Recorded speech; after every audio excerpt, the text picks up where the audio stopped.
Et bonjour à tous, comme prévu, on se retrouve avec une vidéo spéciale Red Dead Redemption. On va parler du 1, on va parler du 2. J'ai pas mal de choses à dire sur ce jeu, qui est assez décrié. Bon bah, vous n'êtes pas ici pour voir de la HD full 4K ready, tout ça, hein, on le sait bien, c'est tourné un peu à l'arrache, mais c'est les commentaires qui vont être intéressants. Et ce jeu, il déchire. Bon, vous pouvez constater que je suis en train de jouer John Marston. Le jeu, je l'ai fini 2 fois. On va d'abord commencer par parler de Red Dead Redemption 1, si vous voulez bien. Parce que ce jeu, moi, il m'a vraiment marqué, en fait. Il m'a vraiment marqué, c'est un pote qui me l'a passé, en me disant, écoute, j'ai acheté un jeu, il est tout pourri. J'en avais vite fait entendu parler, parce que moi, bon, j'étais pas trop sur les internets à l'époque, je m'intéressais pas trop non plus aux jeux vidéo, tout ça, l'actualité, c'était pas du tout mon délire. Et il me dit, mais le jeu, je le déteste. Je dis, mais écoute, moi j'ai vu des pubs, ça a l'air très très bien. Allez, on va faire sa petite cueillette là qui sert à rien. Ah si, ça sert, ça, la carotte, c'est pour nourrir le cheval, pardon. Enfin bref. Alors, Red Dead Redemption 1, donc, il me prête le jeu. Il me dit qu'il est tout pourri, moi j'aime pas, tu fais du cheval et tout, il se passe rien. Et moi, tout de suite, c'est coup de foudre. Bon, alors, faut savoir que j'adore les westerns. J'aime beaucoup ce style cinématographique, même si je suis pas non plus un expert de cinéma. Mais moi, le western, ça me parle, quoi. Il y en a qui préfèrent les films de zombies. Bah, moi, je vous jure que voilà, quand je vois des cow-boys qui se tirent des grosses bastos avec une grosse paire de coronesses, bah, moi, ça me parle, quoi. Ça me parle beaucoup. Et dans Red Dead Redemption 1, donc, j'ai vraiment pris une claque vidéoludique. C'était l'histoire, déjà, je suis rentré dedans direct. L'histoire de John Marston, donc, qui doit retrouver ses anciens potes qui l'ont trahi pour pour pouvoir vivre avec sa famille, en fait. Hein. C'est les flics qui lui font un chantage. Et du coup, il va à la recherche donc de toute sa bande. Et ce qui m'a énormément marqué dans ce jeu, j'en ai parlé la dernière fois dans le live chez Babigui. On était d'accord avec Biggie d'ailleurs. Bah, c'est la fin du jeu, quoi. Parce que moi, je l'ai vécu, mais avec zéro spoil. Et donc, je vais vous spoiler sans vergogne la fin de Red Dead Redemption 1. Donc, si vous n'êtes pas content, bah, vous mettez pause, vous avancez, vous partez, vous faites ce que vous voulez de toute façon. Parce que dans Red Dead Redemption 1, donc la fin, le héros meurt, mais d'une façon épique, j'ai envie de dire, puisque tous les policiers se retrouvent à sa porte. Lui, il s'y attend pas. Et il s'y attend pas. Et est-ce qu'on fait une attaque? Est-ce qu'on fait une attaque ou on se la joue pacifiste pour le moment? On va faire des attaques quand on parlera du 2.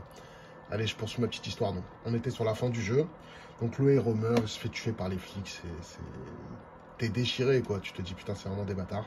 Il n'y a pas d'autre mot. À partir de là, il y a le générique de fin, donc, qui est avec une musique bien stylée. Oh, il y a un train. Peut-être se faire une attaque de train après. Donc la fin du jeu, donc, avec une musique stylée, générique et tout. T'es triste quand même. Tu te dis, putain, franchement, j'aimais bien ce mec, John Marston, il a du charisme et tout. Puis tu vois que c'est un bon gars.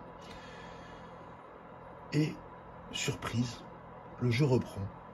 Et tu vois un mec qui est devant 2 tombes.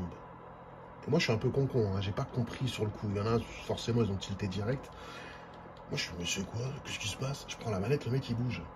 Et tu vois, en fait, que c'est le fils de John Marston, qui est devant donc la tombe de son père et sa mère, qui vient de décéder. En gros, c'est l'enterrement de sa mère, il est tout seul, il y assiste. Et là, le jeu reprend, et il te donne la possibilité d'aller venger John Marston. Et quand t'as fait je sais pas combien d'heures dans le jeu, parce que moi j'ai vraiment bourriné le jeu, quoi. C'est le seul jeu que j'ai fait à 100% en fait. Le 1, hein, le 2 c'est beaucoup trop long. Le 2, c'est un peu, enfin, je vais être cruel, mais c'est un peu de la durée de vie artificielle au bout d'un moment, quoi. Parce qu'aller observer une marmotte, ça me fait pas rêver personnellement. Mais dans le 1, il y avait possibilité de faire le 100% sans trop de difficultés, quoi. Et c'est ça qui était bon. Par contre, le 2, il est beau. Moi, je sais pas si vous aimez. Moi, juste me balader comme ça, déjà, je trouve ça terrible, quoi. Mais bon, bref. Donc, j'avais adoré le 1. J'avais vraiment, vraiment surkiffé le 1. Quand j'ai vu les pubs pour le 2, avec tout le tralala qu'ils en ont fait, quoi. Ça devait être le jeu du millénaire, quoi. Pas le jeu du siècle, le jeu intergalactique, le meilleur jeu de tout l'univers. Et quand j'ai vu les pubs, je me suis dit, bah putain, tu sais quoi, moi je m'en fous, je me prends une Play 2, quoi. Je me prends une Play 2 pour le jeu. Donc je prends une Play 2. Finalement, le jeu il est sorti 2 ans après la date qu'ils avaient prévue. Donc pendant 2 ans, j'avais une Play 2. J'en avais rien à foutre, quoi. Je faisais un peu de FIFA, je faisais un peu des petits jeux comme ça à droite à gauche. Mais je me suis dit, mais j'en ai rien à foutre, moi, de cette console, quoi. Tu vois, ça me parle pas trop, quoi. Et quand il est sorti, bah forcément, je suis parti l'acheter Day One. Direct, je suis parti l'acheter. Alors, d'entrée, le jeu, il te met une claque. Ça se passe dans la neige et tout. C'est un truc de malade. Bah tiens, on va peut-être pouvoir refaire la mission du début. C'est peut-être là.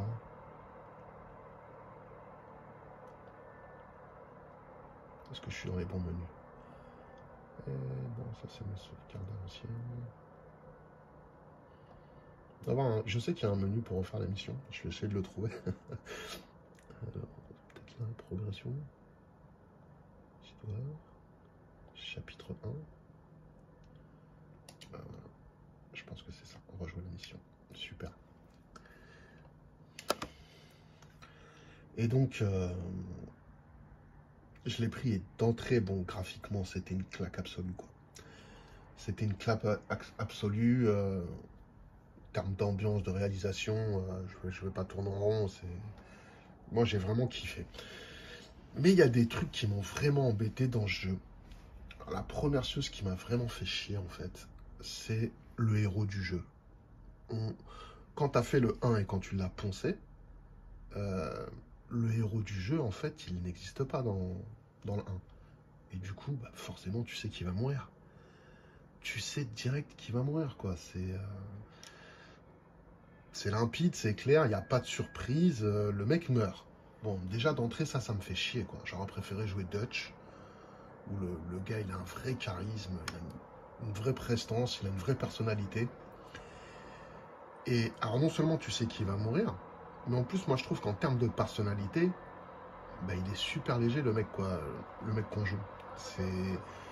Tu sais pas trop, il est tiraillé pendant tout le long du jeu, le gars. Ouais, je fais le bien, je fais le mal. C'est une espèce de dépressif. À un moment, il y a une ex à lui qui revient, il n'arrive même pas à la pécho et tout.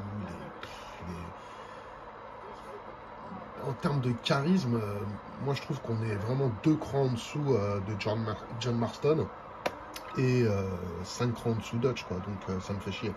Elle a une belle gueule, il est bien, il présente bien, il a une bonne voix surtout. Franchement, honnêtement, les doublages, ils déchirent.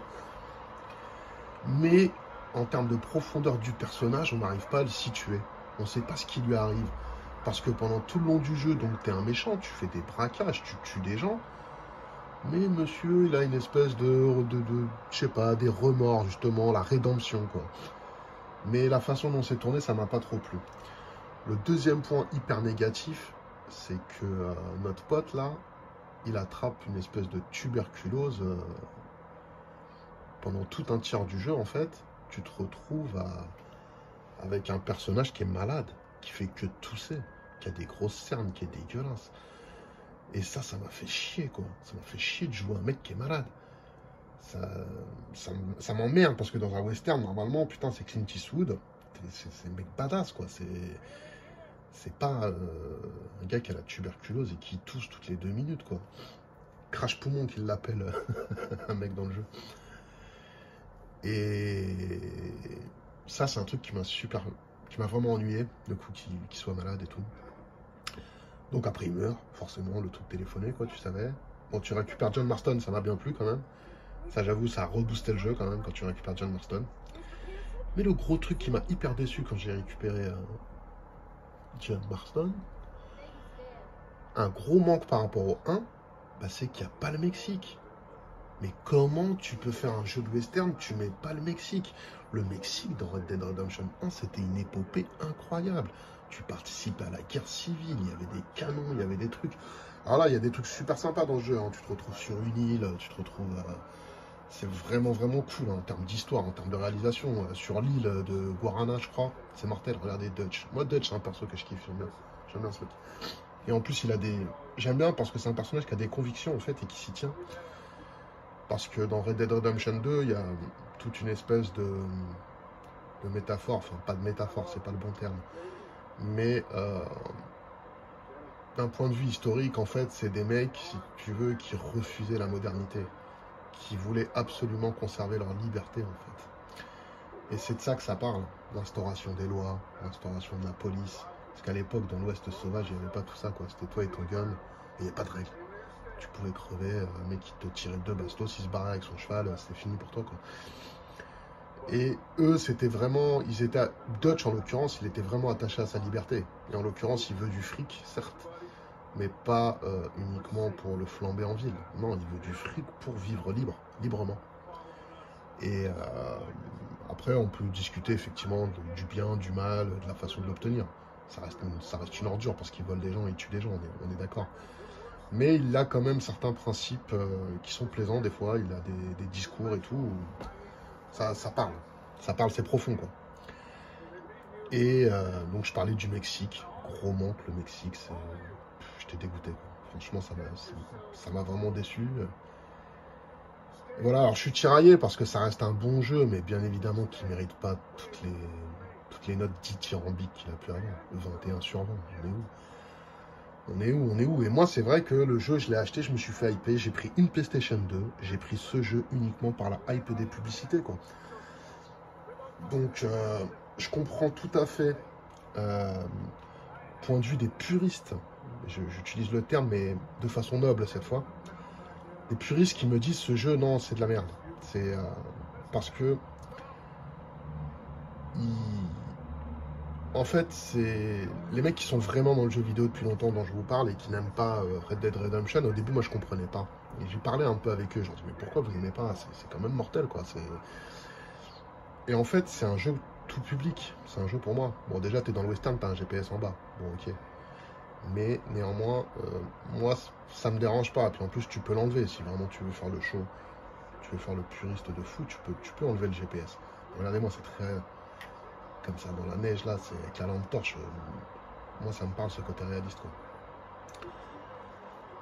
Et moi, bon, voilà, j'ai sorti les défauts que je trouve au jeu, mais néanmoins, il a quand même beaucoup plus de qualité que de défauts à mes yeux.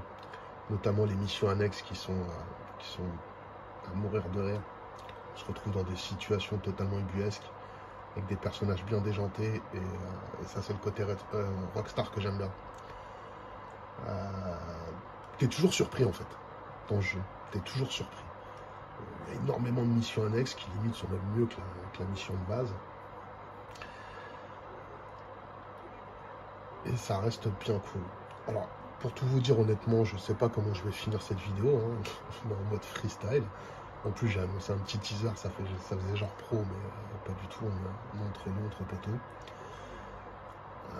Bah écoutez, moi, comme je vous l'ai dit, hein, je fais des vidéos pour parler avec les gens, hein, pour être à la cool. Si vous voulez troller, bah venez troller, faites-vous plaisir. On s'en bat les couilles. J'ai 40 piges, j'ai ma vie, je suis stable. Ça me fait plus rigoler qu'autre chose. Hein. Et si vous voulez juste parler du jeu, bah venez, aucun problème. On parle de tout ça. On essaye de débattre. Si vous le détestez, bah crachez-moi la gueule, comme disait l'autre. Ce fameux Michabel. On va parler un peu de Michabel, tiens. Michabel, c'est le méchant du groupe, en fait, c'est le traître. Mais il le fait bien, quoi. Moi, j'adore les méchants dans les films. Pour moi, pour que le film soit bon, il faut que le méchant soit bon, quoi. Que le méchant soit crédible. Et là, c'est un très très bon méchant, quoi. Michabel, tu le détestes tout le long du film, et j'adore. Mais justement, quand tu compares un mec comme Michabel ou comme Dutch à ton personnage à toi, qui veut faire le gentil, qui est très lisse, en fait, il prend jamais vraiment de position. Il est toujours pris au dépourvu. On lui dit, ouais, va là-bas, va faire ça. Bah, tu dois aller là-bas, tu dois faire ça. Tu prends pas des vraies décisions tout le temps. Et moi, je trouve que ça manque, quoi. J'aurais préféré un personnage plus marquant, avec un caractère plus trempé, que ce perso qui Arthur Morgan. J'avais oublié son nom, tiens, je vais voir Arthur, ça m'appelle. Donc le fameux Arthur Morgan, dont tout le monde l'a décrit comme un mec badass, tout ça. Alors ça, il est badass, hein, physiquement, il a une belle gueule. Mais même si je préfère Marston avec sa gueule de bronzé, ses cicatrices, lui, il a des trucs bien, mais il est un peu faiblard en termes de profondeur, je trouve. On n'en sait pas trop finalement sur sa vie, on sait pas trop. On sait qu'il avait une meuf qui l'a plaqué. On sait que c'est un bon pigeon, qui est gentil, qui dit bonjour à tout le monde. On sait que c'est un bon cogneur, il se bat bien, il tire bien dès le début et tout ça c'était cool. Mais ouais, tout le long du jeu, j'ai ressenti un manque avec lui. Et puis surtout les 2 tiers où il est malade, mais là, on se répète. Bon, alors, je vais finir la vidéo avec un petit message qui me tient à cœur. Les mecs, si vous n'avez pas vu l'intégrale des vidéos de Gang Geek Style, TGGX, Gemioni et Drinkwell Soda, pour certains même 2 fois, l'intégrale, vous n'avez pas le droit de venir voir mes vidéos. Parce que moi, c'est ces mecs-là qui me donnent envie de jouer. Et c'est ces mecs-là qui parlent beaucoup mieux de jeux vidéo que moi. C'est pas de la lèche, c'est un constat. Et c'est sincère surtout. Donc, merci à tous d'avoir suivi cette vidéo. Si vous voulez que je vous refasse un petit épisode où on se fait des petites missions, bah, n'hésitez pas. Et en attendant, je vous remercie. Ciao, ciao les gars. Alors, c'était une fausse fin de vidéo. Parce que quand j'ai réécouté, bah, je me suis aperçu que j'avais oublié un mec. Je ne l'ai pas cité en tout cas. C'est Biggie. Big Cam Gaming. Alors lui, c'est pas 2 fois qu'il faut aller voir sa chaîne, c'est 3 fois l'intégrale des lives. Sinon, je vous banne de ma chaîne. C'est un mec en or, Biggie. Donc voilà, je te dédicace également cette vidéo et cette fin où j'ai fail lamentablement ma mission. Comme un symbole. Ciao les mecs.